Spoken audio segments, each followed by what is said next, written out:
Hi, I'm Jeff Ranke, Editorial Director of Manufacturing.net and Manufacturing Business Technology. Welcome to Security Breach. In our 80-plus episodes of Security Breach, we've detailed exploits, discussed new vulnerabilities, assessed threat groups, and talked about tools ranging from artificial intelligence to attack simulation.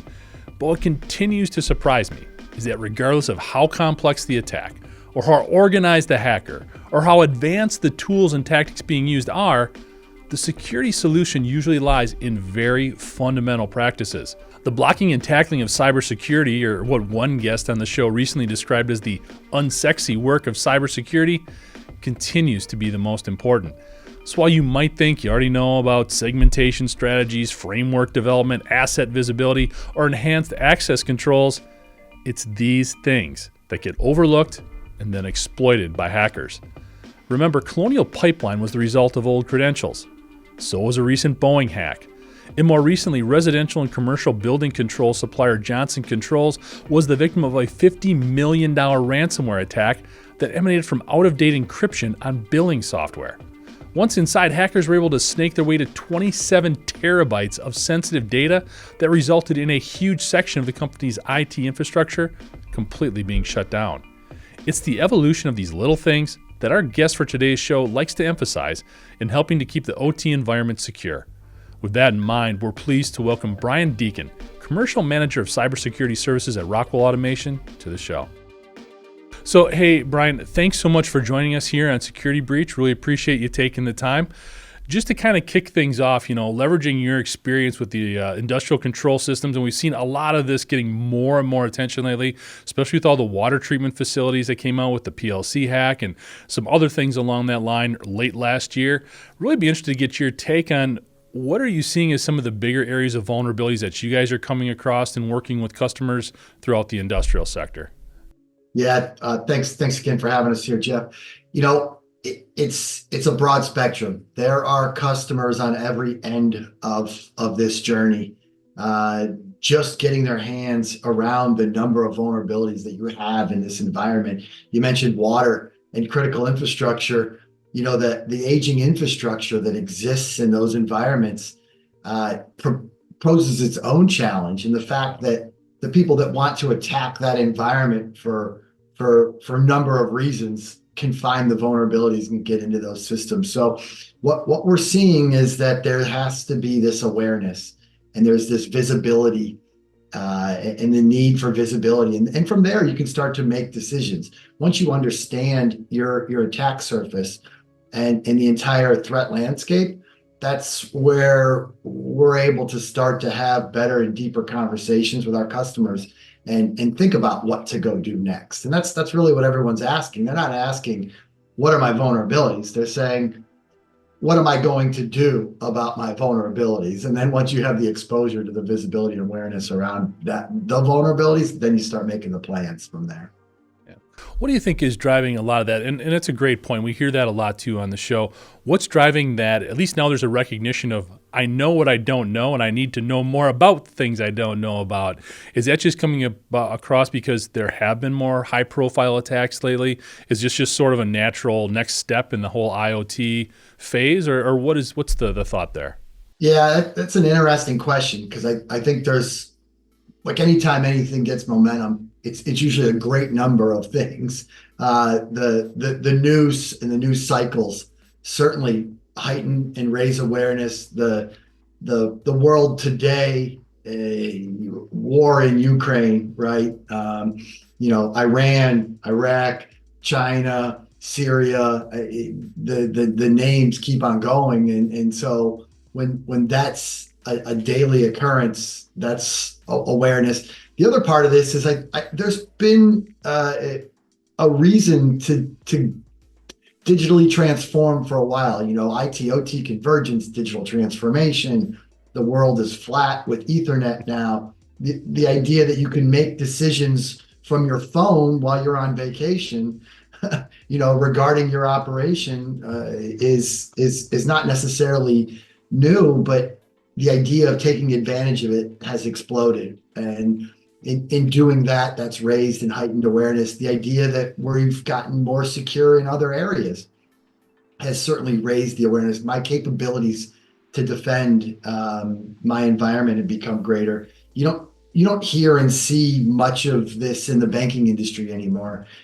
Simply they've installed multi-factor authentication, right? Dual factor authentication. And so I think they've gotten more stringent on policies and procedures for password changes.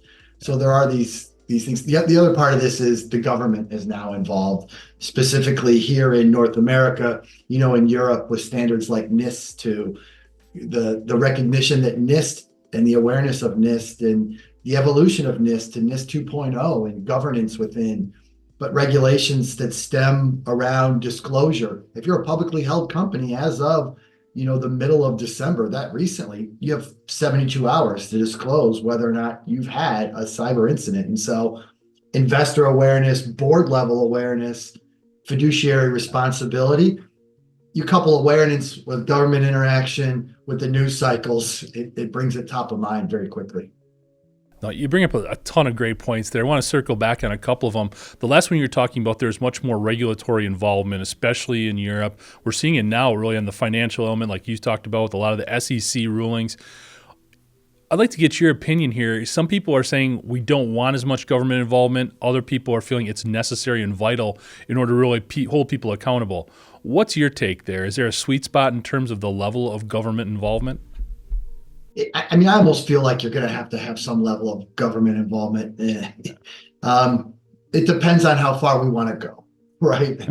Too much is probably too much, and too little, like we've had in the past, seems like it hasn't been able to drive the action. I'm not sure government involvement will drive the action. What drives the action is raising awareness around responsibility. There's been some instances before where public utility companies have experienced attacks, and the consumers of that utility could come in and sue the utility. There's no way that a utility could absorb the amount of customers they have in their customer base suing them. So what are you going to do? Bankrupt the utility who you get the power from? The circle of this is absolutely mind-blowing and crazy. And so we've got to come to some recognition and willingness. And if it needs to be through some level of regulation and maybe through some level of public funding as well to solve some of these issues and problems, that may be an okay thing for us to figure out. Well, and I think regardless of the route we take, what it's really about is a transparency. Just being forthcoming with a lot of these things, because as you alluded to, it doesn't just affect things internally, it goes way beyond that. And the hackers know that, and they use this extra pressure for ransom or whatever their nefarious purposes are. How do we balance that? Or what's been your experience in the right way to balance that? We know some of these larger companies, they've got a lot of things to worry about in terms of exposing their supply chain, worrying about their stockholders and everything else that can come into play.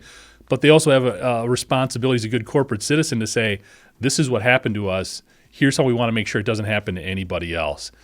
Again, I'm asking you to walk a tightrope a little bit there. Is there a sweet spot that we can find to balance all of those really important priorities and needs?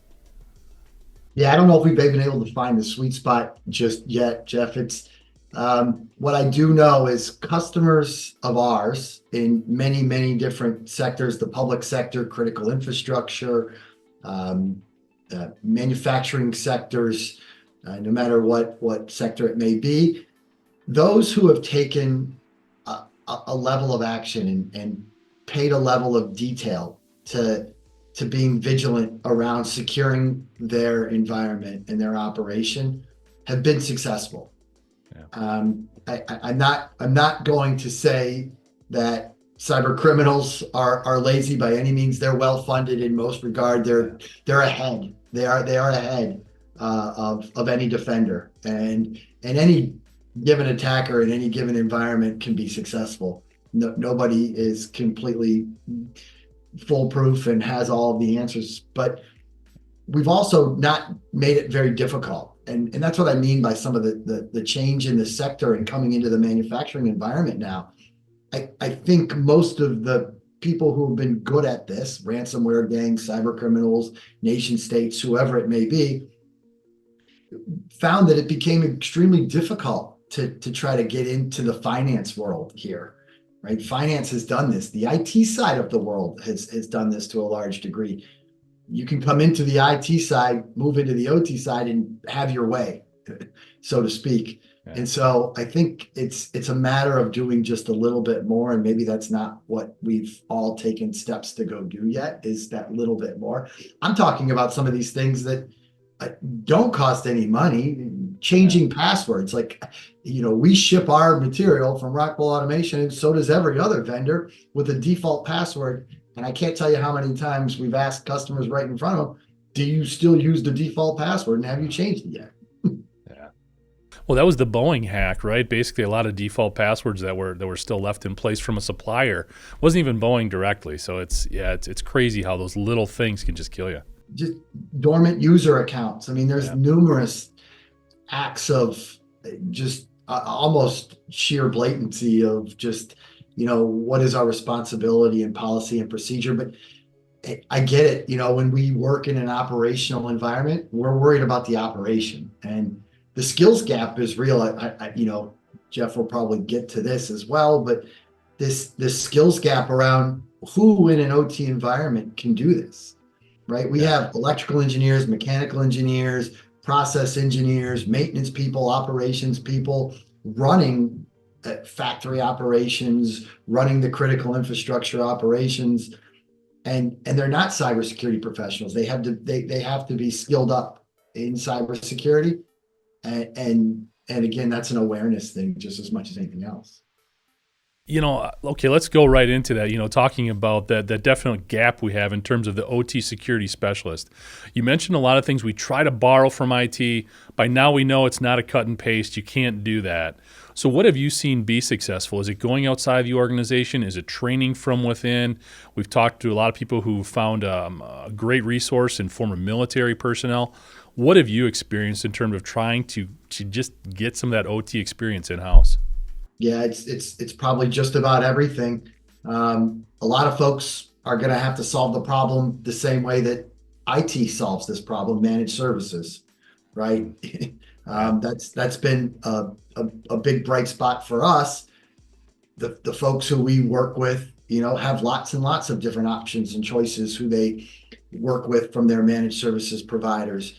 The technology itself has provided a great resource and a great bridge the gap between the lack of skills, but that also poses its own challenges as well. The technology in and of itself invites new challenges. But yeah, people from the military, people from 2-year degree programs. I was talking to my son. He has a great interest in playing video games. Big surprise.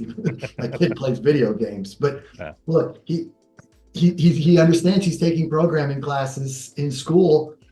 Why not take cybersecurity certificates? They're right there available for you. So being able to certify folks in this space without having to have large, long 4-year degree programs where we're all taking geology and history to go get a cybersecurity degree. Like, let's get to the point. Massive skills gap. It pays well. Let's get people interested in the field and get them in these environments. And so we're at the precipice, right? We're at the early stages of what it's going to take and how we go find new resources in these fields. Which is also a good thing, right? I mean, if we want to look at a silver lining around some of this, it's that we're creating jobs, and we are creating problem solvers. They're solution providers. Absolutely. That's an interesting take. I mean, that approach, where it's sort of a get to the point type of education, has been very successful in the trades. We've seen how that's helped address a lot of those deficiencies, a lot of those openings there.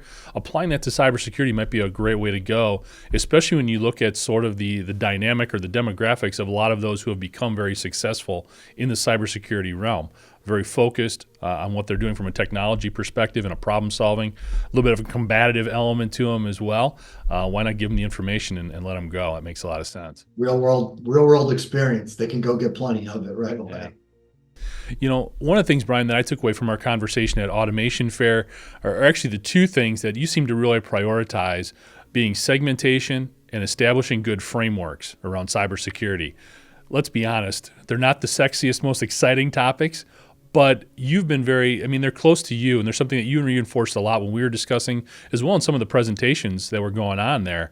Maybe you can just reinforce, because I know we've got a lot of our audience going, I know what that is. I've tried doing that, or I am doing that. But it's evolving just like everything else. I think that's kind of what you reinforced to me. So maybe we could talk a little more deeply there about why you're so committed to those two things in particular. Yeah, there's several things that I'm committed to, and our business is committed to, and customers should be committed to.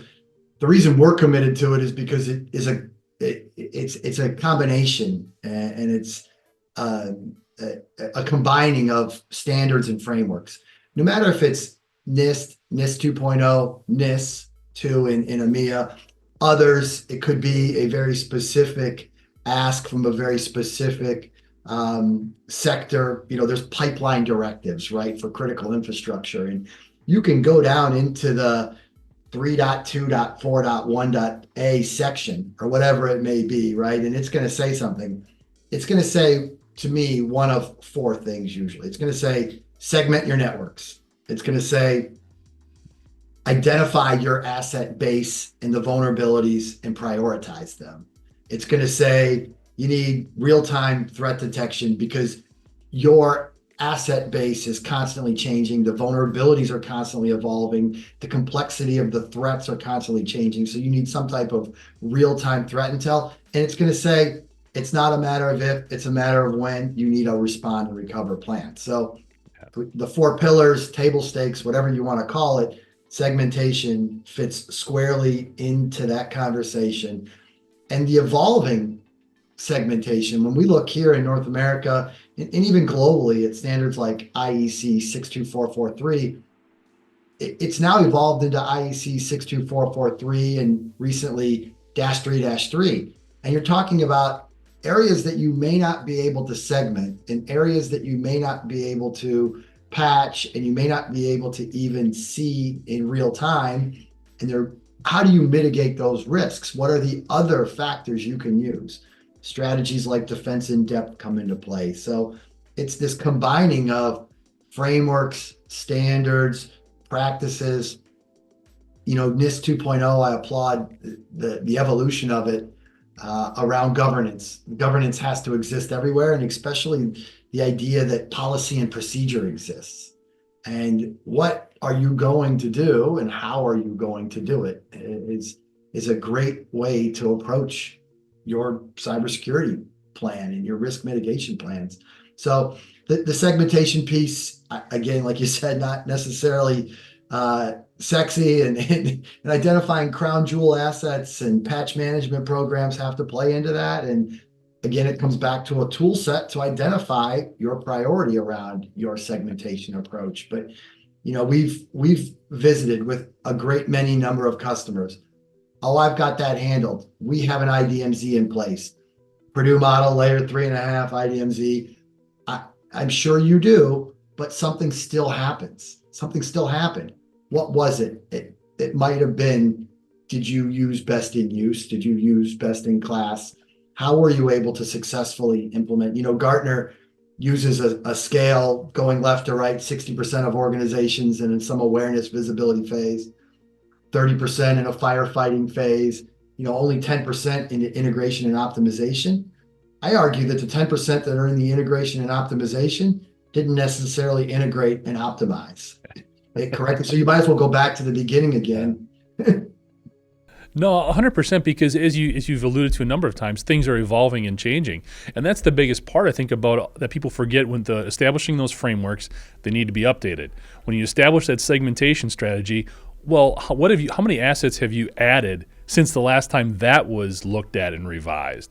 Not to get too far into it, but like the Johnson Controls ransomware attack that hit last year.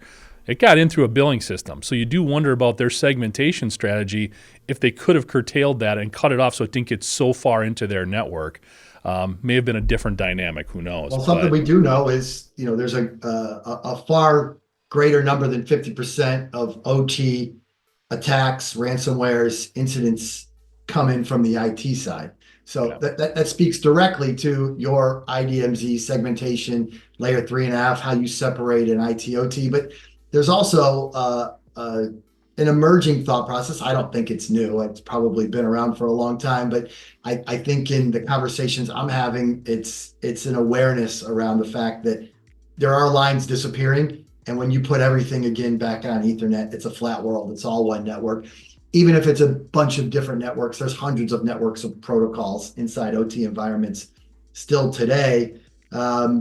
This IT OT convergence is probably still further out. I don't know if we're talking about industry 4.0 or industry 5.0 some days as well. There are printers on networks inside of these factory floors that I'm not sure if they're running on ASCII text based networking or what anymore. But regardless, segmentation does solve problems that not necessarily other technology solutions and tool sets can solve. So it's a pillar. It's a table stake. It has to be part of the conversation. Couldn't agree more. We've talked a lot about your thoughts and strategies and how you've worked with a lot of these companies. Maybe you can talk to us a little bit about the company that you work with, Rockwell Automation, some of the things that you guys are focusing on right now and have established as priorities for cybersecurity. Yeah, here at Rockwell, our biggest focus is on how we can support managed services of the future, right? We're a big believer in the way that the IT world has done it and been successful with security operations centers. So Rockwell has stood up its own security operations center. I believe we're one of few very focused only operational technology security operations centers. Speaking about the Purdue model, layer 3.5, we don't go above the layer 3.5, and we don't necessarily want to be experts in the IT world. But those folks that have IT SOCs have IT analysts looking at OT data, and they're looking at IT data, so they're looking at lots of data.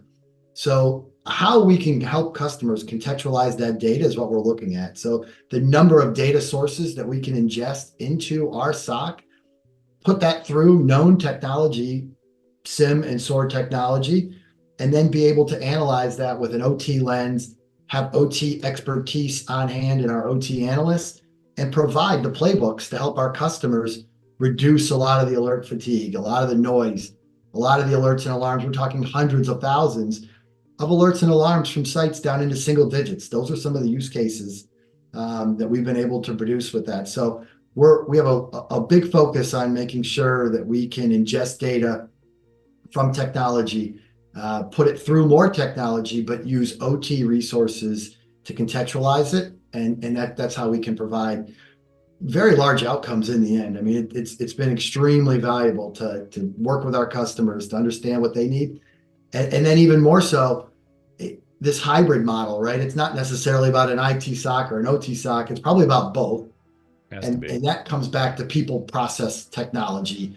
Do you want to use your people and our process? Do you want to use your process and our people and our technology? What is the combination of that? And that's starting to come into the conversation more and more. But having these capabilities and into the future is really where we're headed. Yeah.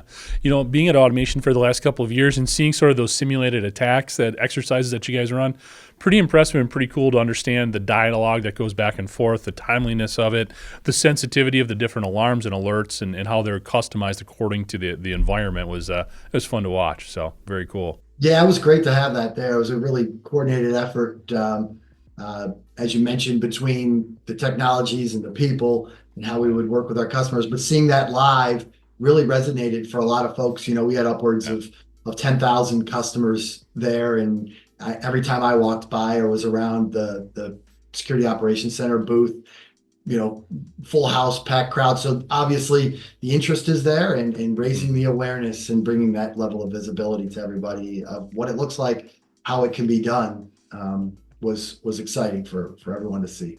Absolutely. Good news for the entire industry, really, to see that level of interest and awareness.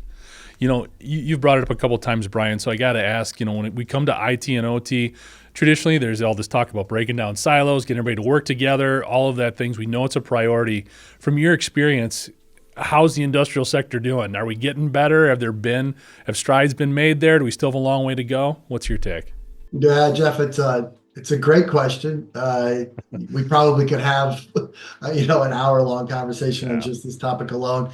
it's all over the board, much like everybody else on every journey.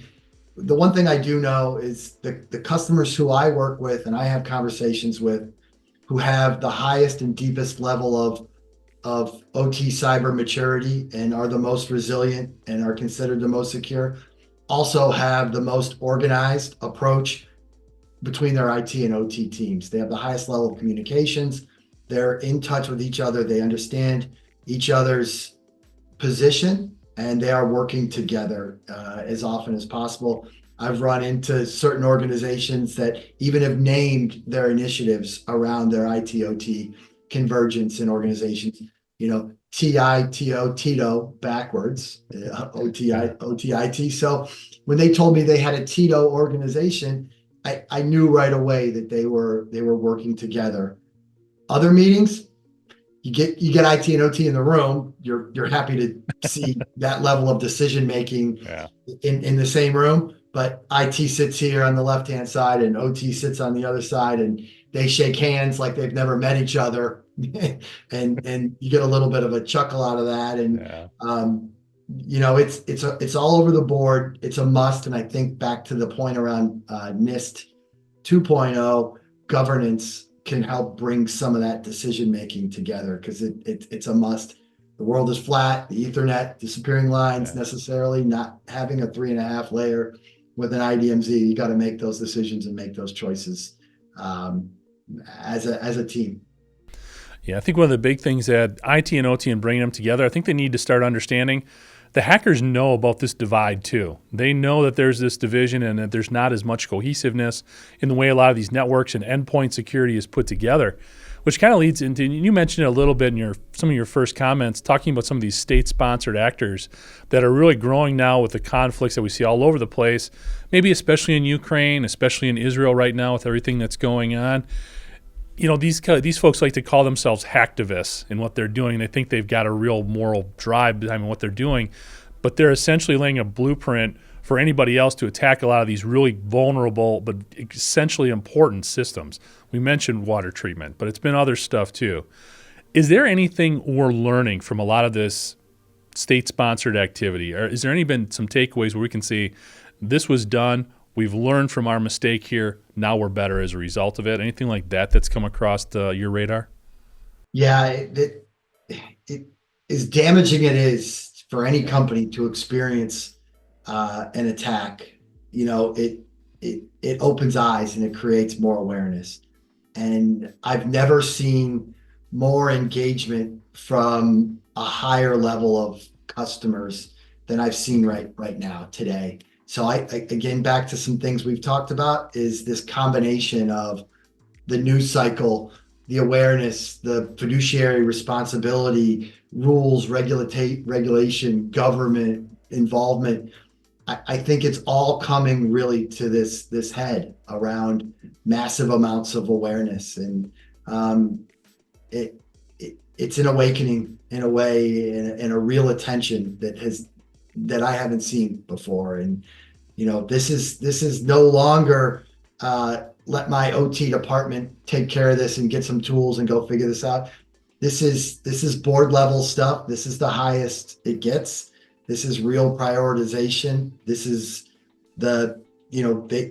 companies look at this like this is one of their pillars for existence, and Wow. that's the right way to go look at it, right? Yeah. I mean, when you're facing organizations that call themselves gangs, when they call themselves hacktivists, when they're state sponsored, they're extremely well resourced, they're extremely sophisticated in their techniques, they're well funded.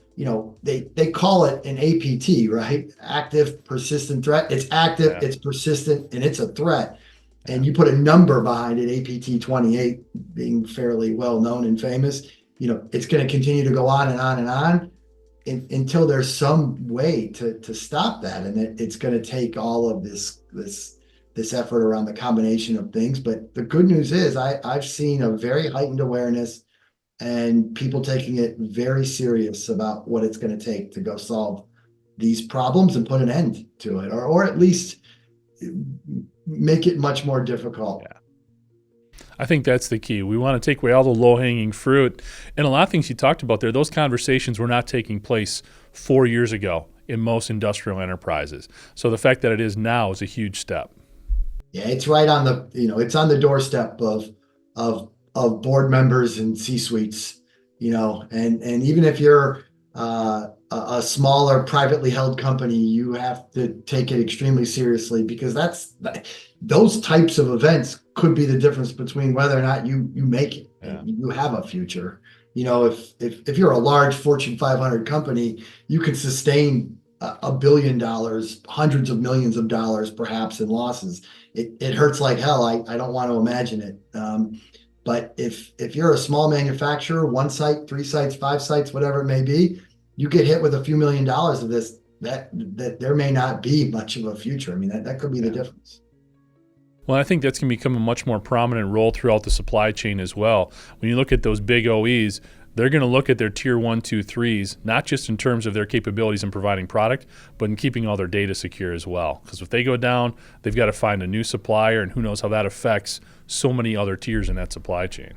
Yeah, it's interesting you mentioned that. I didn't know if we would get to that or not, Jeff, but supply chain resiliency brought to light a lot of this as well. And not necessarily everybody thought of themselves as part of the critical supply chain. I mean, you are a critical supplier to your customer base. And so if your end customer comes back to you and says, I'm evaluating you as part of our critical supply chain, and you don't meet those requirements of what that customer and your end customers feel, it's not a government, it's not your shareholders, it's your customer telling you that you need to go ahead and enact this level of security, and this level of resiliency needs to be within, because this is part of the way that we work and we bring our product, whatever it may be, water, electricity, to market, regardless.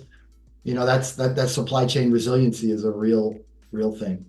So let me just throw a couple of buzz terms out here. You can either pass or offer your thoughts, however you feel comfortable.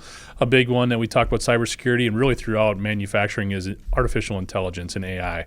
What are your thoughts there in terms of how it could be used for and against, I guess, cybersecurity? Yeah, I had somebody ask me this the other day, and I don't have the answer I think most people are looking for. Seems like it should be something exciting. The truth of the matter is, AI is built into almost everything we're already doing in this world. That is the technology. That's the reason the term AI exists, is because the technology that's out there to go do this is AI.